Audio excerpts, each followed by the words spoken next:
Hey everyone, Eggman here with another video, and we're just a couple of days away from the full launch of the first set of the Gundam card game. And to kind of celebrate that, I want to go over my favorite deck list right now as of testing, which will probably change over the next couple weeks pretty quickly. But I do know a lot of people kind of need like a starting spot, and I also wanted to make a deck for every color combination that exists and see what just I could, make the best for each one of them. So if you guys are new to the channel, please make sure to hit that like and subscribe. We make a lot of Gundam content, and I don't want you guys to miss it. Also, if you guys want any of the deck lists from this video or many other deck lists as well, you can find them on my website, Eggman Events, which is linked in the description. This is the staff deck list, which again, I'll be updating this with my own personal builds and the tournament section as we get more tournaments in the next couple weeks as well. And then lastly, all of the decks we're looking at today, I did a mega testing session with Artris here on the channel too. We had like 4 hours of games. We played like over 20 games and rotated through all of them. So make sure to find that link to the description or in the comment section. Again, it was a lot of fun. I really appreciate him coming over, and I think it's a really good resource for someone just trying to find some games and what the game looks like in the first place. So anyways, jumping on into this video, again, we do have 6 different builds. I technically have 7 since I have 2 of the blue white as well, but I wanted to again make one deck for every color combination, go over my thoughts on what's like the best way to play it, and just kind of see where my thoughts are, and I'm sure what your guys' thoughts are going to be in the comments as well. But generally speaking, I think the deck building is really rewarding in this game. There's a lot of decks that are very viable, and I think there's going to be a lot more kind of combinations that are going to kind of come out of the woodworks now that we are getting more of a solidified meta and seeing what's good and what's bad, and I think that's really exciting. So I think generically, I think most people kind of understand that blue and white is probably the best deck in the format, if not just the most popular deck in the format, and we'll look at that deck first when going through it. But it's a deck that just has a lot of consistency, and it means like we're kind of like a more mid-range kind of control set one instead of like a general like aggressive set one that I'm usually used to for a lot of card games. But we're going to go over all of these. We're going to start off with the blue and white ones right here. So we've got 2 different builds. I would say this is like the more like standard academy build, or something that you can definitely build after like 2 copies of Star Deck 4 and like 1 copy of Star Deck 1. And then also we do have like a unicorn build as well, which we're going to go over. But generally speaking, I think the big thing for blue and white is one, access to some of the best commands in the game. I think Overflowing Affection, being able to use this card to draw 2 and trash 1, just offers a lot of consistency that a lot of other decks just don't have without having this card. And also Show Resolve, this also being like one of the few cards that gets us like a card advantage. Being able to play 3 late game is pretty minimal and just helps you keep in the game a lot of the time as well. So I think access to both these cards just means you're getting a lot of card draw, a lot of cycle, and then also offers a lot of consistency. The other thing about blue and white is that one, I think Freedom Gundam is like one of the best cards to build around. The fact that it's a really good blocker that's really easy to trade with. The fact that it's a during pair effect, not a linked or anything else, just means that you can make this a pretty chunky blocker. You're able to trade really favorably. And then you can also restand this blocker using your Archangel and other things. So that just means like your opponent's going to have a hard time interacting with this. This is going to be able to kind of like eat up a lot of attackers throughout a game, and that's really, really strong for the deck. So generally speaking, I think the other thing for this deck too is that we're really dependent on our pairs effects, but we don't really have that much like link effects, which means they're really flexible. So we've got like the Gundam here being able to use this to get the AP +1, but also like you can link it with the Amuro Ray, which honestly Amuro might be like one of the strongest like units in this game, or like pilots in this game. The fact that it like rests anything on a when paired effect instead of like a linked effect is really, really strong as well. Ale Strike, you guys probably know, like you can use this card to like really gain a lot of tempo back. If your opponent doesn't have a link for be able to put the pilot back under and attack the turn, you can just buy yourself like a turn of advantage. This is a really good blocker, and the fact that it's level 5 is really important against stuff like Wing Gundam as well. And then also we've already talked about it, but the Freedom Gundam, the fact that like all of your pilots are really, really generic, you can obviously the link is really nice for it, but you generally get your effects anyways from just playing out your cards. I think is something that's really particular about this build in blue and white. Like not only do you get a lot of card draw, a lot of cycle, but even if you like find like a pair instead of a link, you still get like all of your effects. You just don't get the attack kind of thing. So that's really strong for it. So last card is Gundam Aerial Rebuild, which originally I thought this card was just kind of okay, but after some additional time, I've been finding that this is a really good card for making sure you have things to do in the late game. The fact that it can recycle a lot of the cards in your deck is really, really nice. So I've been using this in some other builds too. You don't even need to play this in decks that you're playing Soletta Mercury with. You can even just tech this as in like a 1 or 2 of, in just ways where, you know, if you want to just pair a pilot and draw a card, that's pretty good. That's still like insanely good in this game for where the tempo is and where the consistency is, especially when your draws are either a show of resolve or overflowing affection, which just gets you more draws and more cycles. So I think that's been really, really handy for some like more mid-range control decks as well. So this would, I would say, like more of a standard build. Again, if you don't have the Gundam aerial rebuild, like you can just change this with like the star deck aerial as well. It's not going to be as good in my opinion, but still going to be pretty strong and kind of get you where you're going for like a first like competitive deck as well. And we've got like more of the unicorn build for this one. This one is like you have like more of your late game value. Specifically, we do have like the Gundam unicorn. This is something that you get to, you know, attack the turn it's play if you have it with Boninger links. The fact that you can make this a 6/5, you get a draw off the Boninger when you link with it too.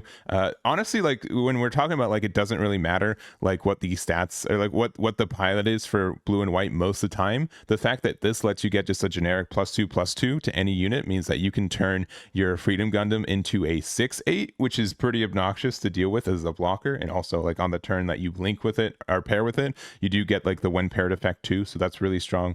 The Unicorn Gundam Destroy mode too is like a really good late game card. If your opponent, most decks just don't have ways to like interact with this card really cleanly. The fact that even if you just play it out for 6 and then you can start attacking with it next turn, it just means that you are able to get this additional like rest every turn, which is really good for controlling board and making a lot of favorable trades in your favor. You know, you get the combo with the Unicorn Gundam and Boninger links if you need to, and I think all that's just really, really nice in its own way. So I really like Unicorn, so I have like this more Unicorn build for it. But I think what you're going to find is that blue and white is just such a generically good package that there's a lot of different ways to build it, and I think a lot of people are going to find some different techs or ways to build it as well. So those are my 2 blue-white builds, and again, there's going to be a lot more in the future as well. Next up, we've got the white and red. This is the Justice Gundam build that I've been kind of working on, and I've been like pretty happy with this one. This one I think is like probably like a little bit inferior to blue white in the fact that, you know, we don't have overflowing affection. Not having Amuro is a little bit tough as well, but I've been really happy with how this deck has been kind of working in general, and it's probably one of the builds I'm going to try to like get more and more consistency with as time goes on. So generally speaking, like we're a little bit more aggressive, but like a couple of things. One, we want to make sure that we have ways to like restand our blockers, and we're really, really blocker focused. So one kind of unique card is the Strike Roge here, being able to activate main once return. For one, you can choose one of your rested units with blocker set to active, and it can't attack this turn. So it's kind of like an Archangel effect on a body, but also the fact that you have this link with the Orb trait, which Kagilia here being able to give a white unit blocker is really nice. It gives you some really good advantage, and then obviously like if you link it with this, you can attack with Strike Rouge and then you can restand it. So that's really good, honestly. That's like really, if you got like nothing better to do, that's like a really good play for the deck. Also, like you can have some times where like you can play like Ilfrit and then attack with it, and then you can restand it with the Roge as well. So that's like good if you don't have like copies of Archangel handy at the time. Also, like this is like, you know, these are both 3 resources on the turn they're played to get the restand, so that's pretty good. Aegis Gundam is like a really great way to start like getting some pressure early game. The fact that it has Breach 3 means that you can use it to get rid of the EX shield first, and you know, being able to use it with the Atherin, making it a 4/6 is really actually important as well. So I think that's been really strong for the deck. We are playing Rebuild, which again, like you can use this, you can make this a 6/5 blocker with the Kagilia, which has been really strong. You want to just pair a unit with it anyways, so being able to get back some of your cards with overflowing affection and stuff I think is good. I've also like messed with some you know, decks where I put like the strike pack as well, which I think most of the testing I did for the video was for the gameplay was with the striker pack. So I think that card has been really handy for you as well. We're playing the Atherin, we're playing the Kira. Kira might be like the pilot if I was to lose one, bop down to 3, but I think like having 12 pilots hasn't been too difficult, especially when we're playing overflowing. And then lastly, Justice Gundam. This card's it's really neat. It's really, really neat, so I like it. And so deploy, you get to play out a 2/2 token with blocker. And then also, during pair attack, choose one of your Triple Ship Alliance unit tokens that can attack the turn that it's deployed. So being able to, you know, use Atherin to make this a 6/7 attack with your Justice Gundam, attack with the token. And then if we have one extra resource, which we're level 7, if we have either Strike Roge or Archangel back, we can restand our token. But also the fact that we can make this a 6/6 blocker with the Kagilia here is really, really nice. Being able to like having 6 HP, as I also think is kind of like a gap for kind of power in this game too. So that's helpful. And then being able to use that to you know attack with this and restand it is really nice as well. Especially like the during. So we're playing for this, which might be like a little bit greedy, but the during pair attack effect means that also let's say we play Justice Gundam out and we pair it with this to make it a blocker, right? Let's say we play another one on the next turn, but we don't have anything to pair with it. This is just you choose any triple ship alliance token. So if you play another one on the next turn, you can attack with your first one, attack with it, and then the other one can now attack for the turn. So I think that's something that's really nice too. And this just lets you be like a little bit more aggressive towards the end and have ways to like really press your opponent for damage and stuff without having like high maneuver in general. So I like this deck. I've been really enjoying it. I think having like both freedom and justice in the same deck has been really strong for like late game, and it's been really fun to test this one out. So there's the build here. All right, next up we've got our green and white wing Gundam. So we have 2 wing decks. Unsurprising, it's going to be the green and white build as well as the blue and green build. So I think that there's been honestly I think they're about the same. I think they're about comparable. I don't think one is like exponentially better than the other. I think it kind of goes down to a personal preference. White and blue are both 2 really strong colors in this game right now, and so you're kind of playing like with half the package, I feel, a lot of the time, right? So if you're playing the white build, you're a little bit more of like the blockers build. This one we are like a little bit more aggressively ramping, and we're doing this by having 2 copies of First Contact as well as the bird mode. We also do have the Path to Victory or Defeat, which I really like this card to be able to help us get like a little bit of consistency. This is like the only searcher in the game, more or less, like the most consistent searcher at least. So being able to use it to find either our Death Scythe or Wing Gundam or Wing Gundam Zero or one of our pilots, I think is really helpful for this deck in particular. So that is helpful. We are also playing some blockers. So we're playing like the Freedom Gundam. Ale Strike is just really good in this game, even if you just have to use Duo Maxwell to pair with it. Just being able to get a bounce of a card back to your opponent's hand and you know slow down their tempo is really good. I've also noticed that like Underground, Desert Base, and all of these like 6 HP bases have been really strong in this game right now. The fact that also like I've noticed that so many bases I play them out and they don't get their value because they just get popped immediately. 6 HP is like a weird number right now, and the fact that you're still just playing a base for 1 cost and you're still getting like a 1 cost card draw is still good enough in this game. So I definitely think that's great, and it's also part of the reason why I think like Archangel has been really good, because it is also just a 1 cost base that has like a really relevant effect against a lot of matchups too. So generally speaking, like that's kind of what we do. We just ramp up, we go to Wing Zero, and then we make it really difficult for opponent to go for game, right? We play so many blockers, we have so many of these bases as well. Death Scythe has been really good for being able to trade into your opponent's cards as well, and this has been really strong. It just has like a little bit of consistency issues, because unlike there's just so many, like the link with Death Scythe is, it says when paired, which you can use with Hero as well, but you really want to find Duo with this card, and you really want to find Hero with this card. And so if you have like a pilot mismatch, you get really punished for it as well. So there is like a consistency issue from that side, but it is still like a great these are really great units, and you have a lot of end game pressure. And then this just having like just being a big body that has high maneuver will eventually just win you the game, or make your opponent have to go like really like this is like one of the best value swings in the game right now, because it can just clear boards and gets a lot of advantage for it. So this is like the one way to build it. And then we also have the blue and green build for it. This one's a little bit more like interactive, so I would say like this one lets you interact with your opponent's board as you ramp up. This one you just kind of get to your ramp, and then you're just really defensive once you get there. So that's kind of the difference of the play styles. That also means like we have like Show Resolve in this one, but we are missing Overflowing Affection. So that's kind of again the trade-off of what colors we can choose for it. We are playing like a good amount of like the Earth Federation White Base team stuff. So like Gun Cannon, Gundam here is really good. And something that's really interesting with this as well, one, we have Amuro, which is a fantastic pilot. So we don't, we're not upset about having to being able to play this card. Amuro with either one of these Gundams can just win you the early game a lot of the time too, which is really nice. But with this deck in particular, the Wing Gundam Zero lets you get this deploy 3 damage to all units that are level 5 or lower, including your own. But that also means that like if you have this Gundam with the repair 2, you're able to repair 2 damage, right? The fact that this becomes more stable by just having repair 2, it doesn't get blown out by the deck either, I think is really, really strong. We also have that with Gundam Death Scythe here, which we would have to put like a duo in there to make it like a higher HP total, but once you're there, you do get that additional healing as well. So generally speaking, I think this is kind of like a different way for it. Like this lets you, like this one, like you don't do much during the early game, but then you just stabilize. This one, you are able to interact with your opponent a little bit more in the early game, especially with like Duo's Leo, being able to attack into a level 2 or lower, as active or not, is really nice for like aggressive decks to bump them down. And then but at the end, we don't have any blockers. We only have like a couple bases for this, and we can kind of get checkmated if we're not able to successfully clear cards from our opponent's board too. So I think this one's good too. I don't know which one I like better, honestly. They're both like 90% decks in my mind at times, but like when they go off, like you feel like you have no interaction at all. Like this, they just win kind of thing. So here are the builds. So let me know if you guys like the green, white, or blue, green versions of Wing, and let's go to the next one, which is the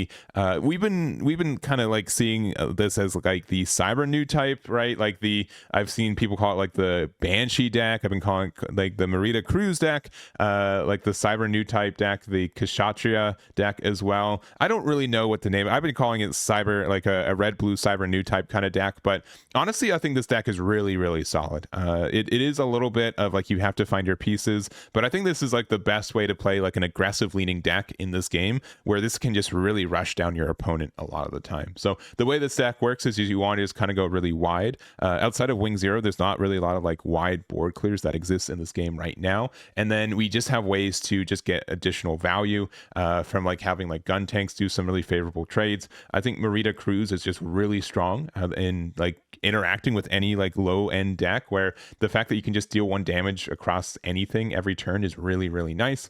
We do have like the Unicorn Gundam Unicorn Gundam O2 Banshee Unicorn mode, which not only does have a link with the Cyber-Newtype trait, which is Merida Cruise, but lets you get like this good rest, which then you can use like a gun tank to get like that additional 1 damage to something that you needed to. Kshatriya also letting you do damage. Like you just are able to like ping down your opponent a lot of the time. You get them down to like a really low shield total, and then generally speaking, we can start using Unicorn Gundam O2 Banshee destroy mode. So being able to use this, it has to be a link with Merida, which is unfortunate because like this is definitely a deck where like Merida is like the most important card in the deck, and you can only run 4, and our only way to find it is using Showa Resolve or the Vasilius here to get like the draw from your shields, right? I think this is a deck that is kind of dependent on how many Meridas you're able to find. You don't have to find it, and I think Amuro is like a really good like side pilot for the deck, especially like you can have it with Kshatriya, and you still get like the when paired effect of dealing damage to 2 units, so that's very strong in its own way. But it's definitely a deck where you have to just be like really tempo focused, but if you're able to like get over your opponent's like first EX base and they can't set up another base, like you do have like the Jin, the GM, the gun tank, the gun cannon. These will start doing a lot of value trades and pressure your opponent very cleanly. And the fact that we can rest blockers, the fact that we have like this double attack first strike with the during link, which it is a little bit tough to get like 12 cards into your trash, but once you get there, it can be really strong. And this deck's really surprised me because you look at this, it looks like just a pile of cards, but I think this is something that's really viable, and I had a lot of success with it yesterday. So there it is there. And then lastly, we've got the red and green Zeon deck, and this is really just mostly a green Zeon deck. I think there's a lot of ways to build with this package too, and this is like, in my mind, what's like the best like aggressive way to build this deck. I think this is really good for punishing decks like Wing, especially if they're not playing like the blocker builds, because this just gets really aggressive very quickly, and if your opponent can't interact with it, like there are games where like I play out 2 dops and then they can't really do anything with it, and then like they're at like 2 shields before they know it. Like it's really scary, like how if you have a really good start and your opponent has like even like a suboptimal start, they will just bleed out on their shield damage most of the time. So I do think like aggro is not my necessary play style though, and it is a deck that like has an issue. If your opponent stabilizes, you just lose. Like it's tough to say that, but like it's really difficult. to be able to do this. And like, you know how like the previous deck, like where Merida Cruise is really important, this deck you need your Char. Like Char is so important, and there's no way to find it, and in fact there's ways to anti-find it because you bottom deck it with a lot of your searches, which is really, really unfortunate with it. But the fact that like late game you can kind of have like a time bomb where you're just like, well, Char is going to, you know, eventually get high maneuver for game. Like you have to give your opponent, like you have to have a base plus something else, otherwise I can just have like some end game pressure, and I think that's really good for the deck. So part of that too is like the, you know, early game we play out either the Dop or Zaku 1, and we can either use the Gazadi sleeves or the Indignation here to give it the +2 AP to get rid of the EX base, and then we can start really going off afterwards. So that's really good. Also Zaku 2, if we end up going second, is just like our good starter because it can do pretty much the same thing. The +2 AP lets you get that 3, and then that's some really good pressure as well. So in general though, I think that this has some potential for it. I also do like the, I'm going to say this wrong, McQueeve there, the being able to use this as a Breach 1 for a Zeon unit. Breach 1 is secretly really good. As long as they don't have a base, Breach 1 is a fantastic skill. The fact that you can use this to link with either the Gelgoog or the Gaian here, which this also gets rid of a level 2 blocker, which is good. There's just some really good ways to pressure your opponent, and if your opponent isn't respecting how much like bodies you're able to put out on turn 2, you can just carry out the game, and it's like 5 minutes for it. So I don't think that this is necessarily the best way to play red green, but if you're playing like a really low to the ground aggressive deck, I think this deck is really, really strong. It's also pretty cheap to build, right? The only LR we have is the Char's Gelgoog, which is unfortunately the best card in the game for the deck rather, because the fact that you can just make this a 5 AP unblockable very easily, sorry, a 6 AP unblockable very easily, means that your opponent has to like really respect that they can just lose to high maneuver. So but that's again, if you need to find your Char, and if you don't find it, you feel like you're really behind, and there's no way to consistently find it in this game right now. The best way is to really play Dop on turn 1 and be like, is the top card of my deck Char? No, all right, bottom deck, we'll try again next turn. Like it is really sad on how like inconsistent you can be to find the Char. So anyways, that's going to be it for this build, and that's going to be it for all these builds in general. So again, if you guys want to find any of them, you can find them on my website, Eggman Events. Also, you can find the games linked in the description for the big testing session I did with Michael again, and I really had a good time, so make sure to check that out. But that's going to be it for me. Thank you guys so much for watching, and we'll catch you all next time. Damn it.